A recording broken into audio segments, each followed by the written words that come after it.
نحمده ونصلي على رسوله الكريم اما بعد فاعوذ بالله من الشيطان الرجيم بسم الله الرحمن الرحيم رب اشرح لي صدري ويسر لي امري واحلل عقدة من لساني يفقهوا قولي۔ اللہ تعالیٰ کا نام ہے الہادی۔ قرآن حکیم میں 2 دفعہ اس نام کا ذکر ہمیں ملتا ہے۔ سورہ الحج کی آیت نمبر 54 میں وَإِنَّ اللَّهَ لَهَادِ الَّذِينَ آمَنُوا إِلَىٰ صِرَاطٍ مُسْتَقِيمٍ، اور یقیناً اللہ تعالیٰ ایمان والوں کو سیدھے راستے کی طرف ہدایت دینے والا ہے۔ تو یہاں سے یہ پتہ چلتا ہے کہ وہ ہادی تو ہے، لیکن ہر ایک کے لیے وہ یکساں ہادی نہیں ہے۔ وہ ہدایت اسی کو دیتا ہے جو ایمان رکھتا ہے، یقین کرتا ہے، اس کے لیے وہ راستے کشادہ کر دیتا ہے۔ اور سورہ الفرقان کی آیت نمبر 31 میں فرمایا وَكَفَى بِرَبِّكَ هَادِيًا وَنَصِيرًا، اور آپ کا رب ہی رہنما اور مددگار کافی ہے۔ تو وہ رب ہے جو رہنما ہے، وہ رب ہے جو مددگار، وہ سب کے لیے کافی ہے۔ الہادی وہ ذات ہے جو اپنے بندوں کی ہدایت کے لیے کافی ہے، وہ ان کی رہنمائی کرتا ہے، انہیں سعادت کے راستوں پر چلاتا ہے، دنیا میں بھی اور آخرت میں بھی۔ اور وہ ذات ہے کہ جو اپنی ہدایت سے رہنمائی کرتا ہے اور اس ہدایت کی وجہ سے لوگوں کو اپنا دوست بنا لیتا ہے، انہیں اپنی اطاعت، اپنی فرما برداری کے راستے پہ چلاتا ہے اور اپنی رضا کے راستے دکھاتا ہے اور ان پر چلاتا ہے۔ اور وہ ایسا ہادی ہے کہ اس کی ہدایت کی وجہ سے حیوانات بھی رہنمائی حاصل کرتے ہیں جب کبھی انہیں اصلاح کی ضرورت ہوتی ہے، اور جیسے حیوانات کے لیے وہ رہنما ہے، ایسے ہی جمادات کے لیے بھی وہی رہنما ہے۔ تو وہ اللہ ہے جس نے مخلوقات کو پیدا کیا، وہی ان کی رہنمائی کرتا ہے۔ سورہ العالی کی آیات 2 اور 3 میں رب العزت نے فرمایا الذی خلق فسوا، وہ جس نے پیدا کیا پھر بالکل درست بنا دیا، والذی قدر فہدا، جس نے تقدیر بنائی پھر راہ دکھائی۔ یعنی تقدیر کا مطلب یہ ہے کہ ایک چیز کو وجود میں لانے کے لیے اور پھر اس کو اختتام تک پہنچانے کے لیے اور پھر جلا اٹھانے کے لیے، پھر اپنے اصلی انجام تک پہنچانے کے لیے جو اس نے طے کر دیا ہونا ویسے ہی ہے۔ لیکن یہاں اس میں بڑی خاص بات ہے والذی قدر فہدا میں، وہ جس نے تقدیر بنائی پھر راہ دکھائی۔ تقدیر اسی کی ہے، راستہ بھی وہی دکھاتا ہے، یعنی اس تقدیر کو پورا وہی کرواتا ہے۔ مثال کے طور پر جیسے کوئی بیمار ہو جائے اور اللہ اسے شفا دینا چاہتا ہے، صحت اسے نصیب ہو جائے گی، اب صحت کا راستہ بھی اللہ خود ہی دکھاتا ہے۔ وہ ایسا ہادی ہے جو صحت کے راستے دکھاتا ہے، بیمار کو مال کے راستے دکھاتا ہے، فقیر کو وہ ہدایت کا راستہ دکھاتا ہے، ایمان والوں کو، اور وہ اپنی رضا کے راستے پہ چلاتا ہے اپنے سے ڈرنے والوں کو۔ جو جتنی بڑی سعادت حاصل کرنا چاہے اپنے رب کے آگے جب ہاتھ پھیلاتا ہے، یہ ہاتھ پھیلانا بھی اس کی تقدیر ہے، یہ اس کی تقدیر سے ہے، اس نے لکھ رکھا، یہ بھی سبب ہے۔ اس سبب سے انسان اس کی رہنمائی حاصل کرنے کی پوزیشن میں آتا ہے۔ پھر جہاں تک ہدایت کا تعلق ہے تو ایک اس کی عام ہدایت ہے اور ایک اس کی خاص ہدایت ہے۔ جہاں تک اس کی عام ہدایت کا تعلق ہے تو یہ اس کی مصلحتیں ہیں۔ تو جس طرح سے اللہ تعالیٰ کسی مخلوق کو تخلیق کرتے ہیں، اسی طرح کے اس کے لیے اسباب پیدا کرتے ہیں۔ مثلا الرحمن علم القرآن خلق الانسان علمہ البیان، رحمان نے قرآن کی تعلیم دی، اس نے انسان کو پیدا کیا پھر بولنا سکھایا۔ تو قرآن کی تعلیم کے لیے نطق کا سلسلہ اللہ تعالیٰ نے رکھ دیا. تو یہ بولنا یوں ہی رب نے نہیں سکھا دیا، اس زبان کو کلام کرنے کی یوں ہی قوت نہیں دے دی، یہ تو اللہ کا پیدا کردہ سبب ہے تاکہ انسان کلام اللہ سیکھنے کے قابل ہو اور تاکہ انسان ہدایت حاصل کرنے کے قابل ہو جائے. پھر آپ دیکھیے کہ اللہ تعالیٰ نے جس وقت ہدایت دینے کا فیصلہ کیا، مثلا اللہ کی تقدیر میں لکھا تھا، اللہ نے اپنی تقدیر سے آدم علیہ السلام اور حضرت حوا کو زمین پر بھیجتے ہوئے کہا فَإِمَّا يَأْتِيَنَّكُم مِّنِّي هُدًى فَمَن تَبِعَ هُدَايَ فَلَا خَوْفٌ عَلَيْهِمْ وَلَا هُمْ يَحْزَنُونَ. پھر اگر میری طرف سے تمہارے پاس کوئی ہدایت آئے گی تو جو کوئی اس کی پیروی کرے گا اس کے لیے نہ خوف ہوگا نہ غم. اب آپ دیکھیے اللہ تعالیٰ نے اس ہدایت کے لیے کیا کیا؟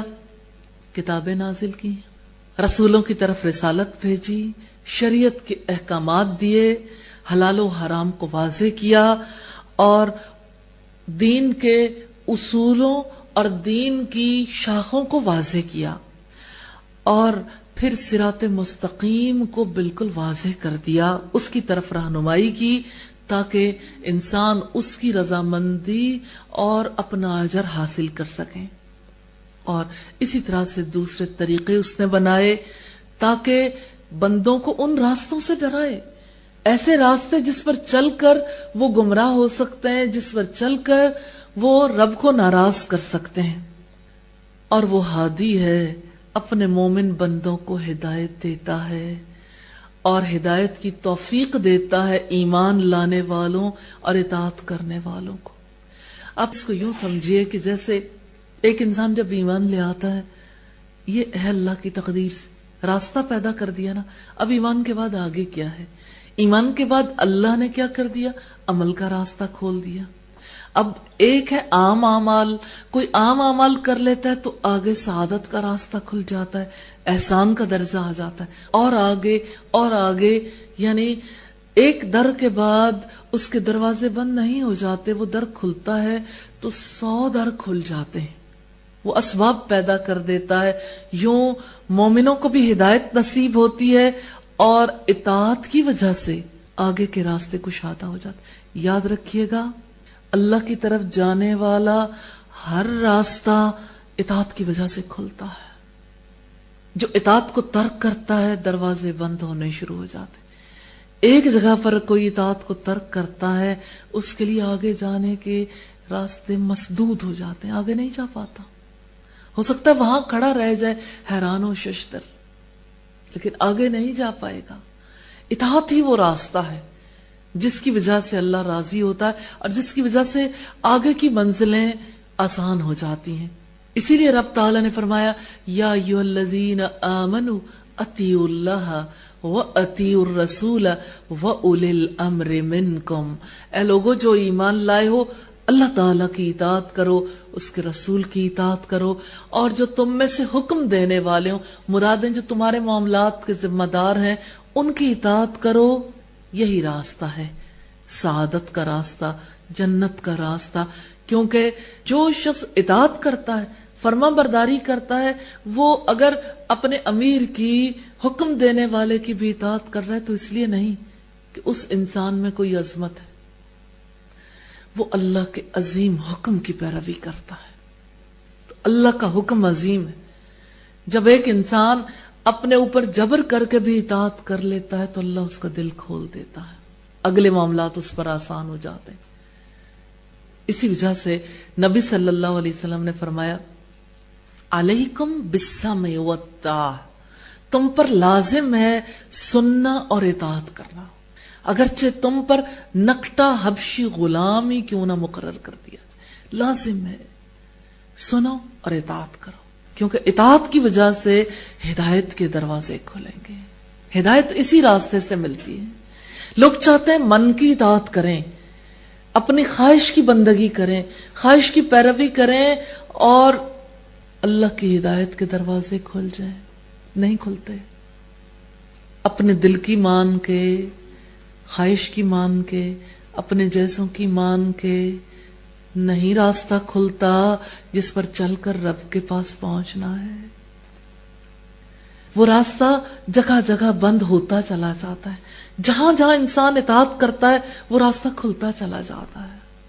اب دیکھتے ہیں جیسے موٹر وے ہے، موٹر وے پہ آپ کس طرح سے انٹر ہوتے ہیں؟ آپ کو ایک کارڈ دیا جاتا ہے، یہ کارڈ اس بات کا ثبوت ہے اب آپ ٹریول کر سکتے ہیں۔ اگر آپ کسی خاص مقام پر کسی انٹرچینج سے گزرنا چاہیں تو آپ وہ کارڈ دکھاتے ہیں، آپ اماؤنٹ پے کرتے ہیں اور آپ نکل جاتے ہیں، آپ کے لیے مشکل نہیں ہے۔ کہیں بھی کسی جگہ پہ آپ تھرو آؤٹ تیز سفر کرنا چاہتے ہیں، آپ اپنی منزل تک پہنچ سکتے ہیں۔ آپ انٹرچینج سے جانا چاہتے ہیں، کارڈ ضمانت ہے، اب آپ کو یہاں سے نکلنے میں آسانی ہوگی۔ انٹری کارڈ ضروری ہے، اس کا مطلب ہے ایمان، ایمان ضروری ہے نا، ایمان کے ساتھ آپ کو راستے پہ چلنے دیں گے۔ دوسری چیز ہے اطاعت۔ اگر موٹر وے پہ چلتے ہوئے اطاعت نہیں کی، مثال کے طور پر آپ نے ان کے رولز اینڈ ریگولیشنز کو فالو نہیں کیا، تو ہو سکتا ہے ابتدائی طور پر تھوڑا فائن ہو، لیکن یہ ہے کہ اگر زیادہ بڑی وائلیشن ہے بڑا فائن ہوگا، اور اگر اور زیادہ بڑی وائلیشن ہے گاڑی بند اور آپ بھی بند، چلنا ہی نہیں دیا جائے گا۔ اس کا مطلب کیا ہے؟ کارڈ موجود ہے، آپ کے پاس کارڈ ہے اور آپ جو ہے وہ رولز اینڈ ریگولیشنز فالو نہیں کر رہے، تو آپ کو آگے نہیں چلنے دیا جائے گا۔ اسی طرح سے اسلام کی شاہراہ ہے، اسلام کا راستہ ہے صراط مستقیم، کہ آپ کے پاس اگرچہ ایمان کا انٹری کارڈ ہے، لیکن آگے اگر آپ اطاعت کرو گے، اطاعت کرنے سے آپ کو اس شاہراہ پہ چلنے دیا جائے گا، ورنہ وہیں سٹاپ کر دیں گے، ورنہ وہیں پہ روک دیا جائے گا۔ اس لیے ایمان اور اطاعت کے ساتھ آگے جانا ہے، تو اطاعت بہت ضروری ہے۔ آج اپنے دل میں عہد کریں، اپنے رب سے دعائیں کریں کہ اللہ جس جس کی اطاعت تو نے واجب کی ہے، تیری اطاعت سب سے بڑی، تیرے رسول کی اطاعت، تیری اطاعت، اور جتنے لوگ ذمہ داران ہیں، جہاں جہاں جو بھی مسلمانوں کے امور کے ذمہ دار ہیں، ان کی اطاعت جن پر واجب ہے لازماً ان کی اطاعت کریں گے انشاءاللہ تعالی، کیونکہ اس اطاعت کے ساتھ اسلام کے موٹر وے پہ چلنے دیا جائے گا، ورنہ نہیں۔ جہاں آپ تنہائی میں بھی اس سے نکل جائیں گے تو ہو سکتا ہے آپ کے جیسے انسان نے، حکم دینے والے انسان نے نہ دیکھا، اللہ کے رسول نے نہ دیکھا، لیکن اللہ البصیر ہے، سب کچھ دیکھتا ہے، اس سے کیا چھپائیں گے؟ اس سے تو کچھ بھی نہیں چھپ سکتا۔ اور وہ کہاں تک دیکھتا ہے؟ لا تدرکہ الابصار، نگاہیں اس کو نہیں پا سکتی، وَهُوَ يُدْرِكُ الْأَبْصَارَ، نگاہ کیسے اٹھتی ہے، کیا لے کے جھکتی ہے، وہ نگاہ کو پا لیتا ہے۔ وَهُوَ اللَّطِيفُ الْخَبِيرُ، وہ باریک بھی ہے، پوری طرح باخبر ہے۔ اور سورہ لقمان میں اس نے فرمایا، یا بنی، اے میرے چھوٹے بیٹے، اگر کوئی رائی کے دانے کے برابر بھی ذرہ ہو آسمانوں میں، زمین میں، کسی چٹان کے نیچے، اللہ اسے لے آئے گا۔ ایک لمحے کے لیے غور کر کے دیکھیں کہ اگر کوئی چھوٹا سا ذرہ آنکھ سے چھپا ہوا جو ہم سے زمین پر رہتے ہوئے پوشیدہ ہے، وہ اگر آسمانوں میں کہیں کھو جائے، کتنے وسیع خلا میں کتنے بڑے سسٹمز ہیں، گیلیکسی، ستارے، سیارے ان گنت، ان کے درمیان میں اگر ایک ذرہ ہے، اللہ اسے بھی دیکھتا ہے، اللہ اس کو بھی ایسے جانے نہیں دے گا، ہر چیز اس کے نوٹس میں۔ کیسے ممکن ہے کہ انسان چھپ کر کوئی کام کر لے، دوسروں کی عدم موجودگی میں کوئی کام کر لے، تنہائی میں کر لے، اور اللہ کے علم میں نہ ہو۔ اور آپ دیکھیے ہر وقت تو ہمارے دل پہ پہرے لگے، ہم کسی کے بارے میں ایک نیگیٹو تھاٹ اپنے اندر چھپا کے رکھ لیں، کسی کو تو معلوم نہیں ہوتا، لیکن اللہ کھول دیتا ہے۔ واللہ مخرج ما کنتم تکتمون، اللہ کھولنے والا ہے، نکالنے والا ہے جو کچھ تم چھپاتے ہو۔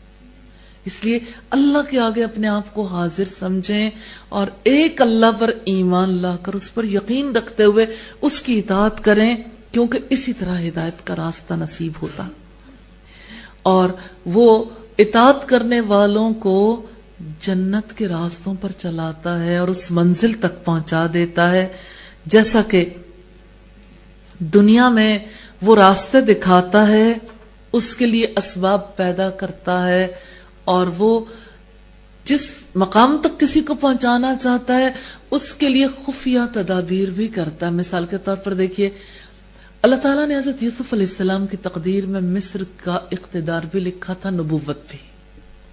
نبوت کے لیے اللہ تعالیٰ نے انہیں ٹریننگ دلوائی، اپنے والد کی صحبت دلوائی۔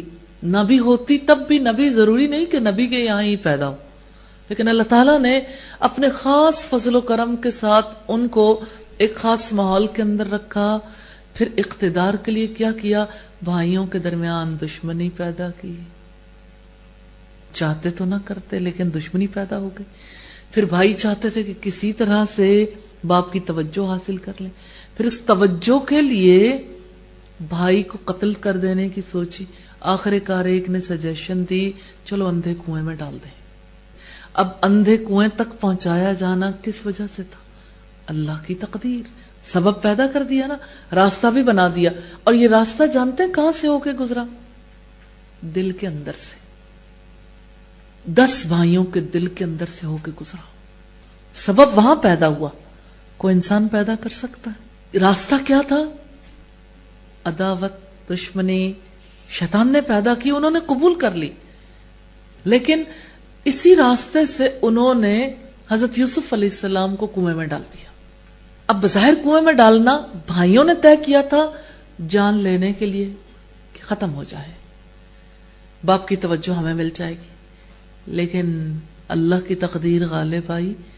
پھر اللہ نے اسی کو سبب بنا دیا۔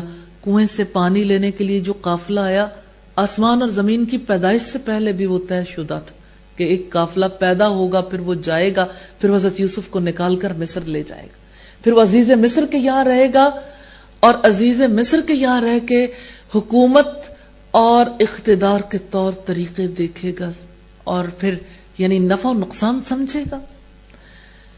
پھر کس طرح سے ایک خاص وقت پر اللہ تعالیٰ نے کیا تدبیر کی، یہ بھی حضرت یوسف علیہ السلام کو اقتدار تک پہنچانے کی۔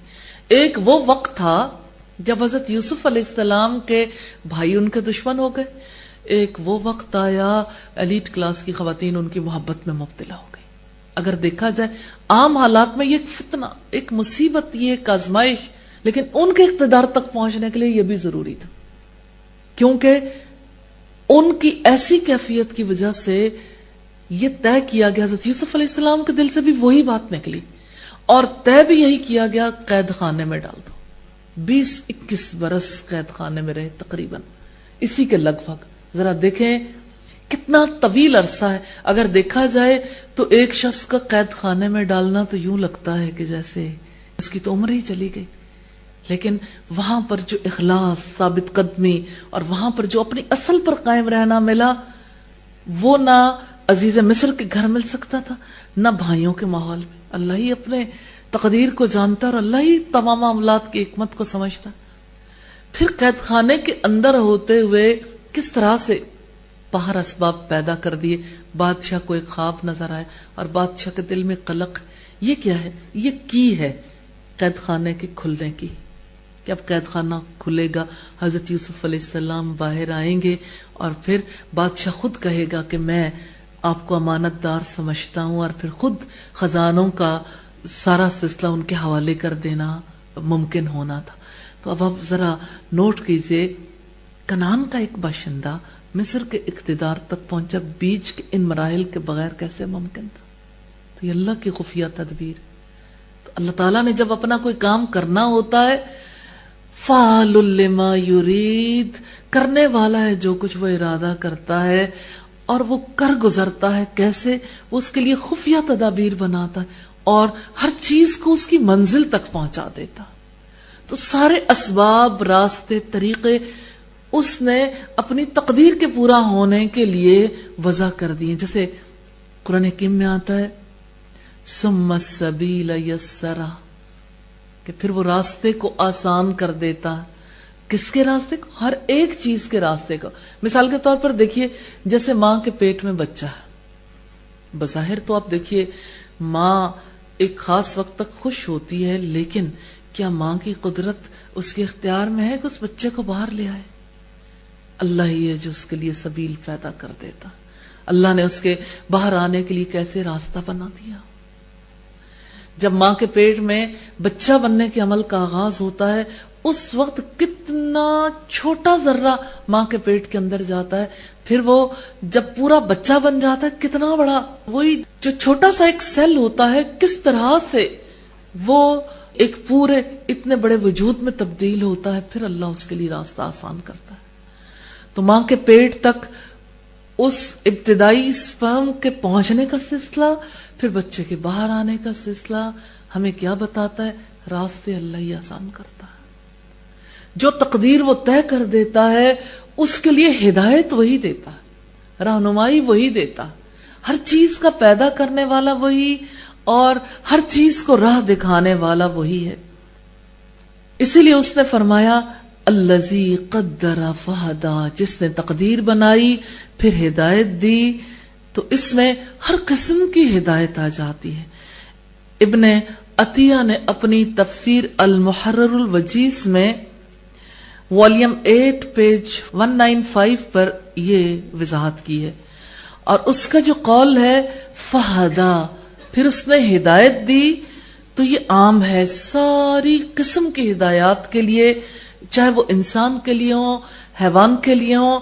اور بعض مفسرین نے اس میں کچھ چیزوں کو خاص کیے، جیسے فرہ کہتا ہے ہدا جو ہے اس کو ہم سمجھ سکتے ہیں گمراہی سے، یعنی ایک طرف وہ جس کو کوئی راستہ نہ ملے اس کو تصور کر کے دیکھیں، اور ایک طرف وہ ہے جس کو راستے کا پتہ ہے اور وہ بکٹٹ اپنے راستے پہ بھاگتا چلا جا رہا ہے. تو یہ اپوزٹ سے سمجھ کے دیکھیں. پھر اسی طرح سے اللہ تعالیٰ نے ہر حیوان کی رہنمائی کی ہے. مثال کے طور پر جیسے جانوروں کے اندر وہ عقل نہیں ہے، لیکن اللہ نے ہر مذکر کو گائیڈ کر دیا ہے کہ وہ مؤنث تک کیسے پہنچے گا، ہر ایک کے لیے رہنمائی موجود ہے. اسی طرح سے سارے وحشی جانوروں تک کے اندر یہ سینس اللہ تعالیٰ نے رکھ دی ہے، اور اس میں زندگی کا ہر ہی طریقہ آ جاتا ہے، یعنی نسل کو بڑھانے کا، غذا کی حاصل کرنے کا، پیداوار بڑھانے کا. جیسے ہیومن بینگز ہیں، انسان جس طرح سے غذا پہلے حاصل کر رہے تھے، ایک گندم کے دانے سے پہلے کتنے کم دانے ملا کرتے تھے، لیکن ڈے بائی ڈے اس کے لیے وہ اچھا ہو یا برا یہ ایک الگ بات ہے، لیکن ڈے بائی ڈے ایک ہی ایکڑ سے حاصل ہونے والی پیداوار میں اضافے کے لیے کتنی تحقیقات ہو رہی. والذی قدر فہدا، وہی ہے جس نے تقدیر بنائی پھر راہ دکھائی. اور تقدیر کیا ہے؟ ایک دانے سے 700 دانے. آپ نے پڑھا نا، ایک دانے سے 700 دانے بھی پیدا ہو سکتے ہیں. ابھی تو انسان کے تصور سے بھی ماورا ہے کہ ایک دانے سے 700 دانے حاصل کر سکے، لیکن اللہ یہ اس سے زیادہ بھی عطا کر سکتا ہے. اور امام ابن تیمیہ نے ابن عطیہ کی تائید کی ہے، اور ان کے اس باب میں بہت سے اقوال ہمیں ملتے ہیں، اور سلف صالحین کی بھی تفسیر اس بارے میں یہی ہے. تو اللہ تعالی ہر حاجت مند کی حاجت کو سنتا ہے، پورا کرتا ہے، اور وہ اللہ ہی ہے جو اپنی ذات کی معرفت عطا کرتا ہے جو شخص معرفت حاصل کرنا چاہے. یعنی آپ دیکھیے ہماری نگاہ ہے نا، اس کو اللہ نے یہ ہدایت نہیں دی کہ رب کو دیکھ سکے، کبھی نہیں دیکھے گی اس دنیا میں. پھر اللہ نے جب اس جہان سے جانے کے بعد، جنت میں پہنچ جانے کے بعد اپنا دیدار کروانا ہے تو یہ نگاہیں یہی ہوں گی، لیکن توفیق مل جائے گی. یہ اس کی طرف سے طے کردہ سلسلہ ہے. اس وقت نگاہوں کے اندر وہ قوت بھی آ جائے گی جس سے اپنے رب کا دیدار کریں گے. اسی طرح سے اب دیکھیے کہ وہ جو کانوں سے ہمیں وہی آوازیں سنواتا ہے جتنی کانوں کی رینج، اس سے زیادہ نہیں، کیونکہ کان پھٹ جائیں گے. لیکن وہ جس وقت جس کو اس عام دنیا سے ماورا بھی کوئی بات سنوانا چاہتا ہے تو سنوا دیتا ہے. جیسے پچھلی دفعہ ہم نے دیکھا تھا حضرت عمر کہاں تھے؟ مدینہ میں، اور ان کا لشکر کہاں تھا؟ شام میں. اور اس وقت انہوں نے لشکر والوں سے کہا کہ پہاڑ کی طرف چلو تو آواز نے کہاں سے ٹریول کیا اور کہاں جا کے آواز سنائی تھی. ایسا ہونا ممکن ہے جیسے حضرت یوسف علیہ السلام کی قمیص چلی تھی مصر سے، اور حضرت یعقوب علیہ السلام نے کہاں کنعان میں کہا تھا کہ مجھے یوسف کی خوشبو آ رہی ہے، اگر تم مجھے سٹھیایا ہوا نہ سمجھو. اللہ جب چاہے اس سے تیز کر دیتا، یہ اس کی تقدیر سے ہے. جیسے وہ چاہے اسی طرح سے انسان کو حواس کی قوت دیتا ہے، لیکن سب سے بڑی دولت یہ ہے کہ وہ کسی کو اپنی ذات کی پہچان عطا کرتے ہیں. جس کو نہ آنکھیں دیکھ سکتی ہیں، نہ کان سن سکتے ہیں، نہ اپنے حواس سے اسے محسوس کر سکتے ہیں، لیکن جو اس کی طلب رکھتا ہے وہ اس کی مانگ پوری کر دیتا ہے، اس کو اپنی معرفت، اپنی پہچان عطا کرتا ہے. الفتاوی میں یہ والیوم 16 پیج 147 پر ہے. تو اللہ تعالیٰ کی ہدایت کی دو قسمیں ہیں. ایک اس کی عام ہدایت ہے جو ہر نفس کے لیے ہے، اور دوسری خاص ہدایت ہے.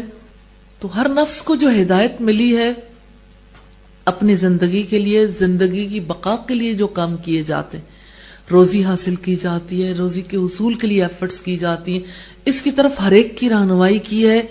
یہ ایسی ہدایت ہے جس میں حیوانات بھی شامل ہیں، کیونکہ حیوانات کو بھی اللہ تعالیٰ اسی طرح سے ان کا رزق عطا کرتا ہے.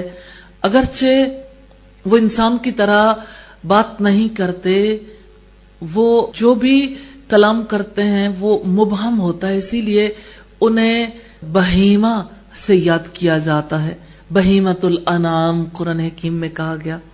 اور اسی طرح سے پرندے اور جانور، اور اسی طرح سے ہر علاقے میں بسنے والے افراد ہیں. اللہ تعالیٰ ہر ایک کو اس کی زندگی کے لیے ہدایت عطا کرتا ہے، زندگی گزارنے کے لیے، یعنی معاش کی ہدایت اللہ تعالیٰ عطا کرتے ہیں. اور چاہے انسان ہو یا حیوان، اللہ تعالیٰ یہ بھی ہدایت عطا کرتے ہیں، اس کی طرف بھی رہنمائی کرتے ہیں کہ جو بچہ ماں کے پیٹ میں چلا گیا اس نے باہر کیسے آنا ہے. اب دیکھنے کو تو صرف اتنا ہے کہ ماں کو تو پینز ہو رہی ہیں، بچے کو کون بتاتا ہے کہ باہر آ جاؤ؟ کیا پین کی وجہ سے ہی بچے پہ اثرات ہوتے ہیں؟ ہمیں تو یہی اندھا گنگا طریقہ بتایا جاتا ہے نا سائنٹیفک وے سے، کہ پین کی وجہ سے بچے کو اس کے علاوہ کوئی صورت نہیں ملتی کہ وہ باہر آ جائے. اور خالق کی ہدایت کو سارے ہی سائنٹسٹ کس طرح سے پس پش ڈال دیتے ہیں کہ کوئی ہے جو اسے بتاتا ہے کہ اب تم نے یہاں نہیں ٹھہرنا، اب تمہارا مقام باہر ہے. تو جیسے ماں کو اللہ تعالی یہ سمجھ عطا کرتا ہے اور ماں اس کے لیے تیار ہو جاتی کہ بچے کی خاطر وہ تکلیف برداشت کر لے، ایسے ہی بچہ بھی باہر آنے کے لیے تیار ہو جاتا ہے اللہ کی دی ہوئی ہدایت کی وجہ سے. اور اسے یہ پتہ لگ جاتا ہے کہ مجھے کہاں سے باہر جانا ہے، حالانکہ نہ اس کی آنکھیں کھلی ہوتی ہیں، نہ کان کھلے ہوتے ہیں، نہ ہی وہ اپنا راستہ دیکھ سکتا ہے، لیکن باہر وہ آ جاتا ہے. اور پھر اب دیکھیے کہ بچے کو باہر آتے ہی، ماں کے پیٹ سے جب باہر آتا ہے، کون ہے جو اس کی رہنمائی کرتا ہے کہ اب تمہیں بھوک لگ گئی، اب اپنی بھوک کے لیے تم تڑپو. وہ تڑپ، پھر اس کا رونا، پھر بچے کو جو ہے ماں کا دودھ پلانا. اور اب دیکھیے ہر ماں حیرت زدہ رہ جاتی ہے جس وقت وہ بچے کو پہلی بار اپنے سینے سے لگاتی ہے اور بچہ جب دودھ پیتا ہے، سک کرتا ہے، ماں حیرت زدہ رہ جاتی ہے اس بچے کو کس نے سک کرنا سکھایا. پیدا ہوتا بچہ اپنی ماں کا دودھ پینا جانتا ہے، اس کے اندر یہ صلاحیت موجود ہوتی ہے، موجودگی کا اعتراف تو ہر ایک کرتا ہے. کون ہے یہ ہدایت دینے والا؟ وہ الہادی ہے جو ہر ایک کو اس کا طرز زندگی سکھاتا ہے اور ہر ایک کو اس کی زندگی کے طور طریقوں سے آشنا کرتا ہے. تو وہ پرندوں کو ہدایت دینے والا، وحشی جانوروں کو ہدایت دینے والا، جانوروں چوپایوں کو ہدایت دینے والا، عجیب عجیب افعال کے لیے ہدایت دینے والا جس کو کرنے سے انسان عاجز. مثلا اب دیکھیے جیسے بندر ہے، ایک لمحے میں اگر وہ یہاں چھلانگ لگا کر اوپر پہنچ جائیں، انسان دیکھتا ہے حیرت زدہ رہ جاتا ہے. کون ہے جس نے اس کے اندر چھلانگ لگانے کا ذوق پیدا کر دیا؟ اور کون ہے جو اس کو یہ کہتا ہے یا یہ اس کی رہنمائی کر دی، اس کے اندر یہ بات رکھ دی، وہ خود آگے بڑھ کے جب جاتا ہے تو سارے اس کی یہ توجیہ کرتے ہیں کہ بندر بہت چھلانگیں لگاتے ہیں، لگواتا کون ہے؟ رہنمائی کون کرتا ہے؟ وہ الہادی ہے جو ہر ایک کو اس کا طرز زندگی بھی سکھاتا ہے. جیسے اس نے شہد کی مکھی کو شہد بنانا سکھایا، کتنے کلومیٹرز طے کرتی ہے شہد کی مکھی، کہاں سے نکلتی ہے، پھول پھول کا، پھل پھل کا رس چوستی ہے، پھر جن راہوں پہ وہ چل کے جاتی ہے اللہ نے اسے رب کے راستے قرار دیا ہے، اور پھر وہ انہی راستوں پہ چلتی ہوئی واپس آتی. مکھی کے لیے کوئی سڑک بنی نہیں ہوتی کہ اس کو پتہ لگ جائے میرا چھتا کہاں لگا ہوا ہے، جبکہ اس کا چھتا ہر دفعہ ہی بدل جاتا ہے، ہر دفعہ وہ نئے سرے سے بناتی ہے. تو وہ کس طرح سے کن راہوں پہ چل کے جاتی ہے، بالکل اپنے چھتے تک وہ واپس آ جاتی ہے. کون ہے رہنمائی کرنے والا؟ وہ الہادی ہے جو ہر ایک کی رہنمائی کرتا ہے اور بعید مسافتوں سے بھی کیسے اپنے گھروں تک پہنچا دیتا ہے. تو جیسے انسان اپنے گھروں کو پہنچتے ہیں، مکھی بھی پہنچ جاتی ہے اور زمین کے کیڑے بھی پہنچ جاتے ہیں اور آسمانوں پہ پرواز کرنے والے پرندے بھی اور جانور بھی اور ساری مخلوقات. رب العزت نے ارشاد فرمایا وَمَا مِن دَابَّةٍ فِي الْأَرْضِ وَلَا طَائِرٍ يَطِيرُ بِجَنَاحَيْهِ إِلَّا أُمَمٌ أَمْثَالُكُمْ مَا فَرَّطْنَا فِي الْكِتَابِ مِن شَيْءٍ ثُمَّ إِلَىٰ رَبِّهِمْ يُحْشَرُونَ. اور زمین میں جو جانور بھی ہیں اور جو پرندے بھی اپنے پروں سے اڑتے ہیں، ان میں کوئی قسم ایسی نہیں جو تم جیسی امتیں نہ ہو. ہم نے اپنی کتاب میں کوئی چیز نہیں چھوڑی، پھر یہ اپنے رب کی جانب بھی اکٹھے کیے جائیں گے. اور جن لوگوں نے ہماری آیات کو جھٹلایا ہے وہ بہرے گونگے اندھیروں میں پڑے ہوئے ہیں. یہ بھی اللہ نے ہدایت ہی کے لیے دی ہیں. اللہ جس کو چاہتا ہے بھٹکا دیتا ہے اور جس کو چاہتا ہے سیدھے راستے پر چلا دیتا ہے. یہ سورہ الانعام کی آیات ہیں 38 اور 39. اور دوسری قسم کی ہدایت ہے، یہ اللہ تعالیٰ کی خاص رہنمائی ہے. یہ اللہ تعالیٰ کی ایسی رہنمائی ہے جس کی وجہ سے اس کے بندے، اس کے انسان اس کے ہو جاتے ہیں. یہ اللہ کی حجت ہے جو اس نے اپنی مخلوق پر تمام کی ہے، اور اس حجت سے باہر کوئی نہیں. یعنی اللہ نے ہر ایک پر یہ حجت تمام کر رکھی ہے.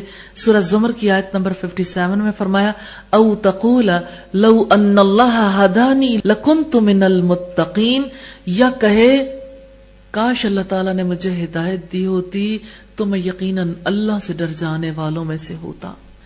اور رب تعالیٰ نے فرمایا سورہ فصلت کی آیت نمبر 17 میں وَأَمَّا سَمُودُ فَهَدَيْنَاهُمْ فَاسْتَحَبُّوا الْعَمَى عَلَى الْهُدَى.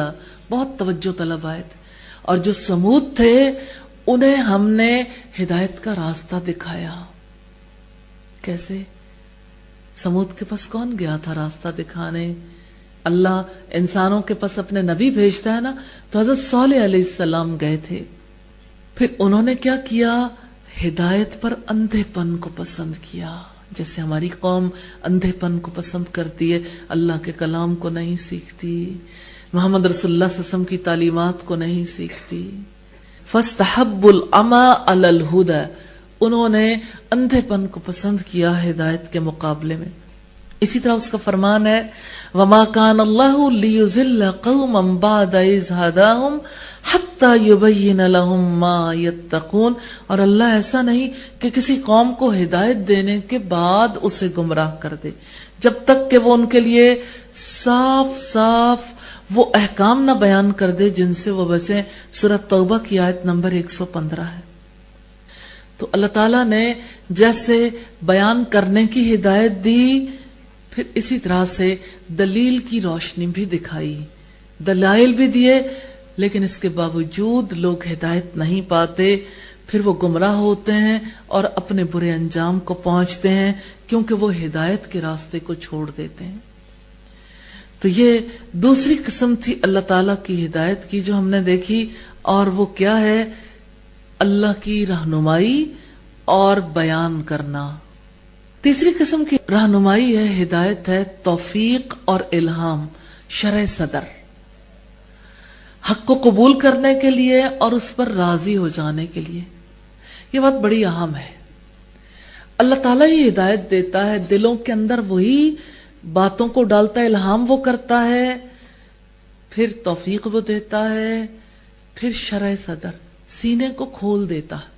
یعنی انسان حق کو قبول کرنے کے لیے بھی تیار ہوتا ہے، حق پر عمل کرنے کے لیے بھی تیار ہوتا ہے، اس پر راضی بھی ہو جاتا ہے.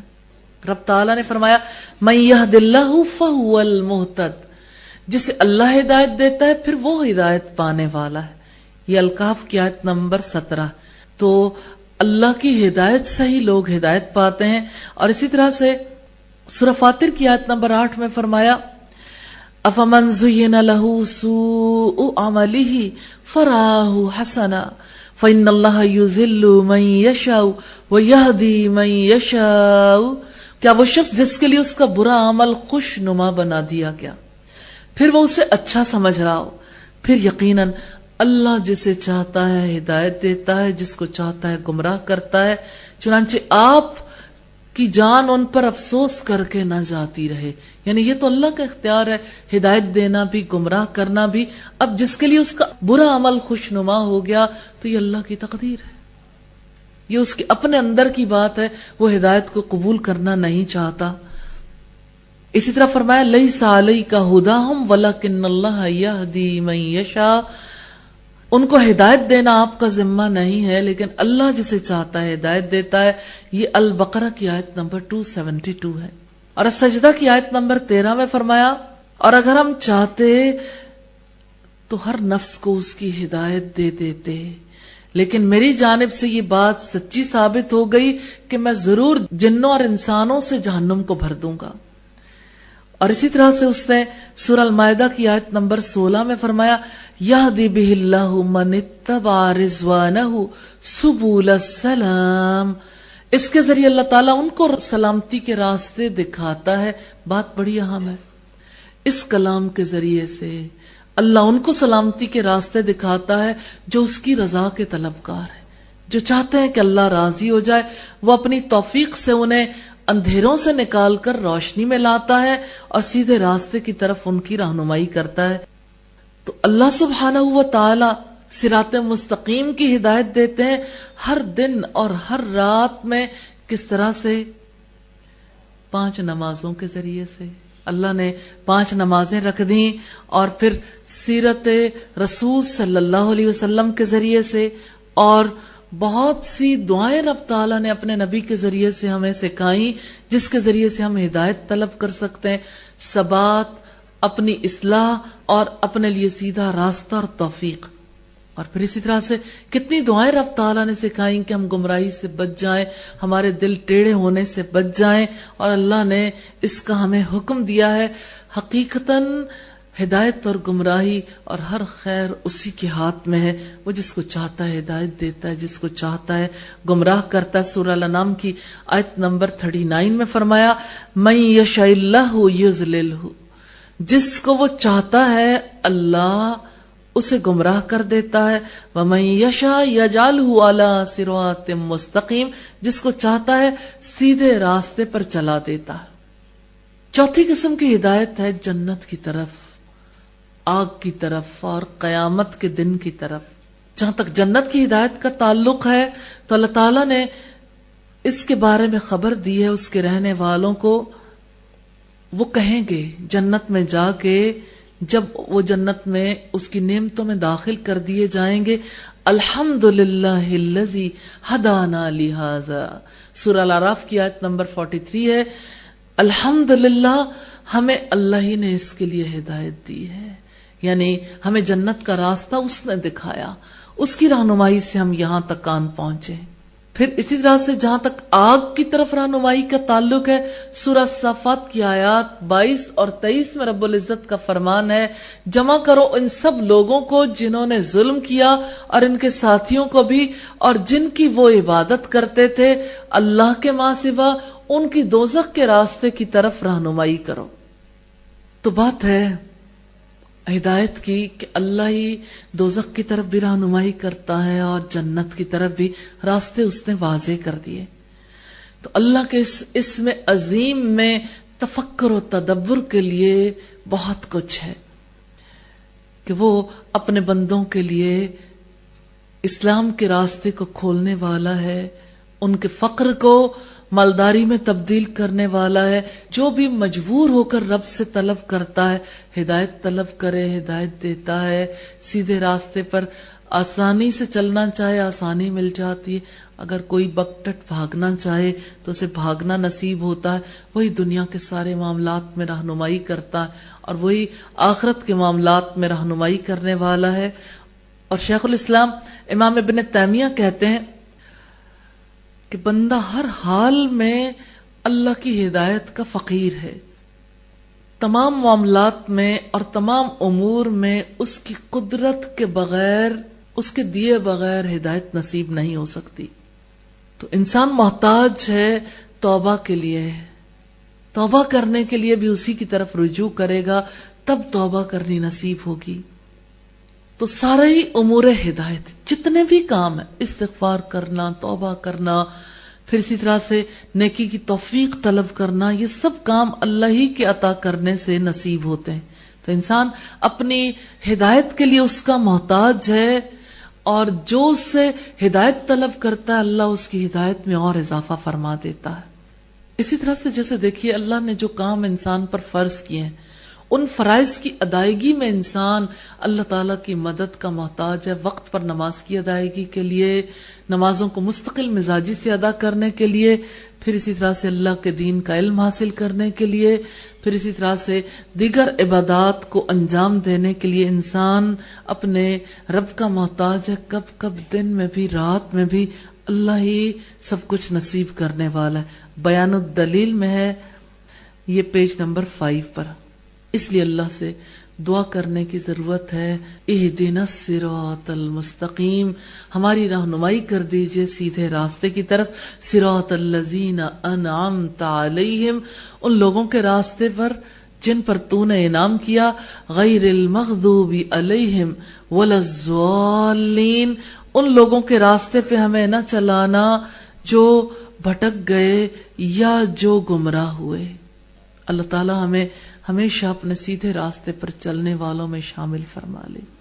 وآخر دعوانا ان الحمد للہ رب العالمین۔